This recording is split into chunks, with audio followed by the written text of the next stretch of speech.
Hey, what's going on, guys? Kalamazi here, and this is my Battle of Dazal'alor Warlock spec overview video. In it, I will be covering each fight while also mentioning what spec and talent build I feel will be the best for it and why. If you're interested in any of the weak auras or add-ons you see here, I have a link to my Twitch where I'll be streaming all of our progression, as well as my Discord where you can acquire them all in the description below. Sadly, I am lacking footage of both Opulence and Jade Masters testing this time around, as my second hard drive, which holds most of the footage, crashed about a month ago. But I was able to recover a good bit of footage from other bosses via testing videos I posted here on the channel.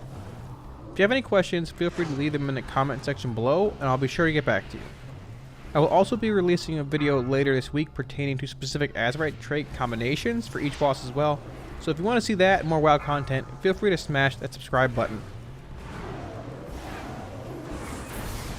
Alright, now the first boss in battle is Champion of the Light, and it's a pretty straightforward boss. You want to avoid hitting either the adds or the boss when they have Seal of Retribution active, as it grants them a stacking damage increase called Zealotry. This will alternate between the boss and the adds, allowing periods of time where each is vulnerable and times when they should not be hit. For this fight, I personally feel that Affliction with Absolute Corruption would be the spec to play. Both the adds and the boss only gain stacks of Zealotry on application of your dots, not for each tick, so running Absolute Corruption provides a bit of damage to both the boss and the adds while not increasing their damage dealt via Zealotry. Now, while a few stacks of Zealotry aren't too dangerous, it can get out of hand pretty quickly.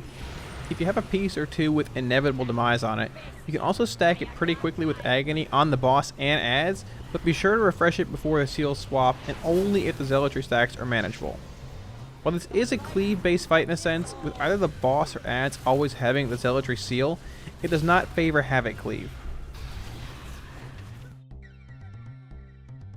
Grong is the second boss you will encounter, and he's mostly a single target fight with a bit of periodic ag cleave.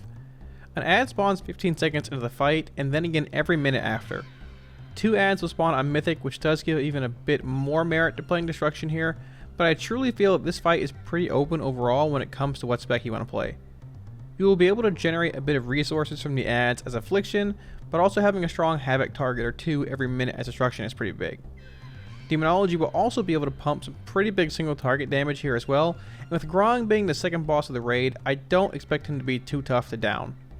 I believe the encounter will feel very similar to Taylock in Uldir, so I would recommend the baseline single target talent build for each spec week 1. You might find that the group you're in needs more add damage or at times needs more boss damage, and then can adjust accordingly from there on your own.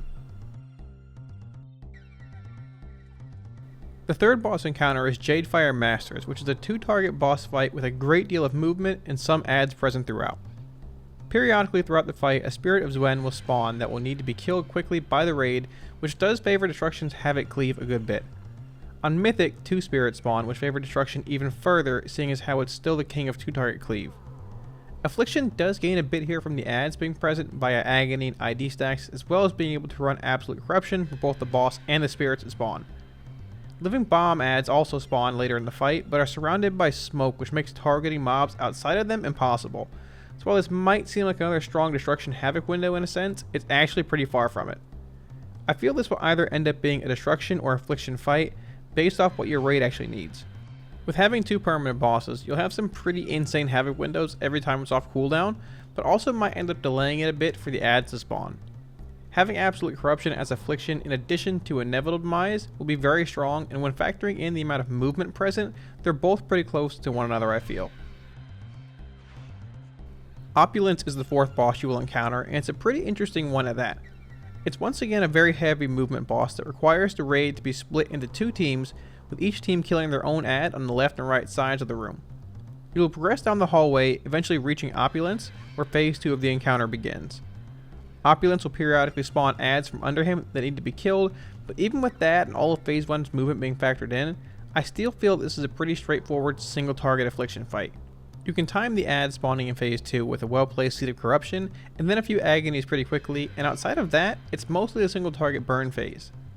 I feel once again, there's also a trend here if you've noticed, that Inevitable Demise will be strong in phase 2, but it will also depend on how long the adds live, and if you can get Agony rolling on most of them, seeing as how ID is now based off Agony and not Corruption. The 5th boss you will encounter is Conclave of the Chosen, which is one of my favorite bosses in early testing. It's a council-based fight once again, with a great deal of movement and mechanics present. 2 aspects are active at a time, however defeating one aspect heals the other aspect that was active to full health, and then a different aspect joins the fight. Gonk's Wrath is an ability that's cast every 60 seconds, which summons 4 raptor adds that will fixate random players and need to be killed ASAP. I did run an Affliction build with Absolute Corruption here in early testing, but I actually feel that a single target build running Siphon Life could very easily be the best choice for Conclave, seeing as how each other aspect heals to full once one is defeated. You will most likely end up focusing down one aspect while using the other one for ID stacks, Racking Brilliance procs, and other generation via Agony. Theoretically, I also feel that this could end up being a Writhe and Agony fight over both Siphon Life and Absolute Corruption, as you will gain a significant amount of damage on the Raptor adds running Writhe if they do indeed live long enough. Managing Agony, Corruption, and Siphon Life on 5 targets at times is just not practical, and if you do indeed stack a few sudden onset pieces here as well, your Agony damage will truly be through the roof. A lot of it will come down to what your raid needs specifically, but I think it's certainly an Affliction fight, and both builds hold a lot of merit. King Rusticana is the 6th encounter in battle, and it's mostly a 2-target fight, but with a few stipulations. Absolute Corruption is very powerful on pull, as it stays on all the targets and can be spread via a precast Seed of Corruption. Once they're all dead, however, Bwonsamdi appears and it becomes pretty much a 2-target fight. It's important to note that Bwonsamdi is immune to damage here, well at least until Rusticana reaches 60%. At that point, however, half the raid is teleported to the Spirit Realm, where they can then engage Bwonsamdi. Once Bwonsamdi reaches 50% health, the raid is then teleported back up to where you finish the fight with Rusticana. If you have your Absolute Corruption rolling on Rusticana and are then teleported to the Spirit Realm, you will then be dealing damage to both him and Bwonsamdi, but the real question is it truly worth it when Bwonsamdi is absorbing all of your damage half the fight? You're still going to want to roll Agony on him for ID stacks and other resources, but I do honestly feel that a Siphon Life build could easily be the best here for actual progression. While you will technically do more damage with Absolute Corruption, a great deal of it will be irrelevant padding, which is useless in actual prog. Sure, you do have the chance of being ported into the Spirit Realm and then getting some solid Absolute Corruption cleave, but that's not guaranteed.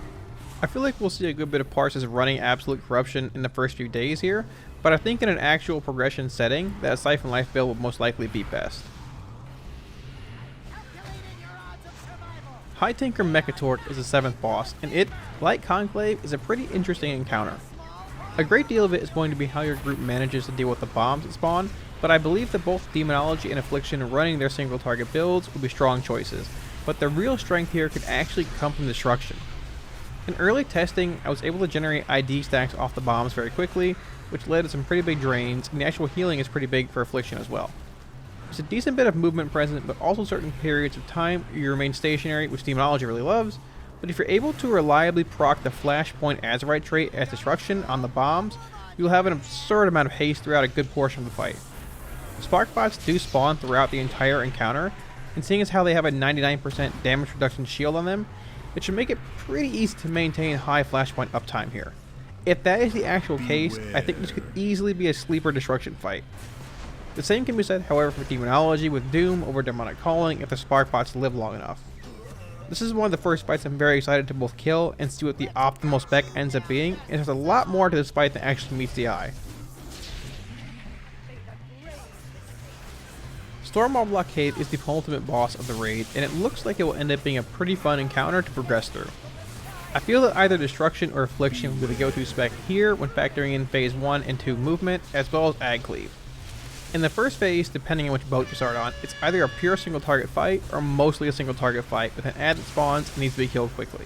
Seeing as how you'll be on both boats either way in phase 1, both Havoc from Destruction and a large 50 stack of ID from Affliction are strong when it comes to quickly burning down the Siren ad. There are also additional ads that spawn in phase 1 on Mythic difficulty named Spawn of Laminaria, but not much is currently known about them as the fight was pretty bugged in testing. In phase 2, Energized Storm ads spawn that need to be killed before reaching the boss and empowering him. Beware. These ads did not appear to be immune to any type of CC or slows, but they do provide a pretty strong Havoc window for Destruction. Even though there are some ads present in both phase 1 and 2, I still feel Affliction's single target build would be the best version of AF over an Absolute Corruption build. While Destruction really only has one actual generic build currently, it's also a strong choice for Stormwall Blockade as it can provide a great deal of cleave on the ad in phase 1 and 2.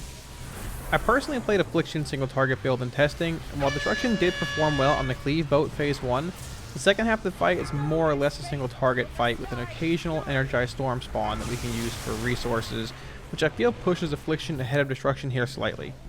If your group is truly struggling with the adds in phase 1 or 2, then Destruction could be the better choice, but with the phase 2 add not being immune to CC, I don't think that will really end up being the case. And the final boss in Battle of Dazal'alor is Jaina Proudmoore, and from the brief testing we've had, it appears to be an amazing fight. There's a good bit of movement present here as well, and a few adds throughout mostly every phase. I feel that Affliction's single target build will once again be the best choice for this fight over Destruction and Demonology. The adds that spawn in the first phase can be used for resource generation via Agony, and are not really up long enough to warrant any kind of absolute corruption play. In the second phase, I was able to generate some insane ID stacks by dotting up the explosive ordnance mobs around the room. The self-healing ID brings here is very strong, as well as the boss damage that each high stack drain provides. While there are adds present in pretty much every phase, the fight is still more or less mostly a single target encounter. In the brief testing session we had, I mostly just ended up using the adds in phase 1 for resources, and the damage you do to the ordnances in phase 2 does not matter, you do generate resources from them as well. Either way, I had a great time testing the fight and think it will truly be an amazing final boss. Thanks for watching, guys. I hope this gave you all a better understanding of the fights in BOD, as well as how I'm going to approach them from a Warlock's perspective. I'm actually pretty excited to see what the optimal spec and build ends up being for each fight, mainly to see how close I was overall in the end. This tier truly does look like it will be an amazing raid, especially for Warlocks, and I'm so ready for it after testing and clearing Uldir since BFA Alpha. Once again, if you're interested in any of the weak auras or add-ons you've seen here, I have a link to my Twitch where I'll be streaming all of our progression, as well as my Discord in the description where you can acquire them all.